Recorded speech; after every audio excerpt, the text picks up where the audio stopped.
চেতনা, আজকে কি রান্না হচ্ছে?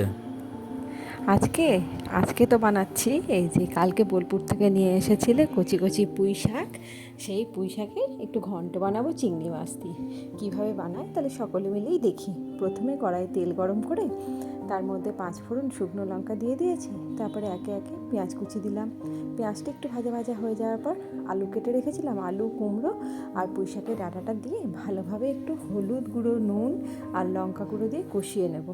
মশলা কিন্তু এর থেকে বেশি আর কিছুই লাগবে না। ভালোভাবে এটাকে যখন কষিয়ে নেব, তারপরে কষে গেলে দিয়ে দেবে একটু যে সেদ্ধ হয়ে যাবে বেগুনটা, কারণ বেগুন প্রথমে দিলে তো গলে যায়। তারপরে মাঝখান থেকে একটু ফাঁক করে তেল দিয়ে চিংড়ি মাছটাকে ভেজে নেবো। চিংড়ি মাছটা ভেজে যদি তারপরে রান্না করতাম না, টেস্টটা অতটা আসতো না, কিন্তু এভাবে টেস্টটা খুবই ভালো আসে। চিংড়ি মাছটাকে এবার ভালো করে ভাজা হয়ে গেলে কষিয়ে নিয়ে তারপরে পুঁই শাকটাকে দিয়ে দেবো।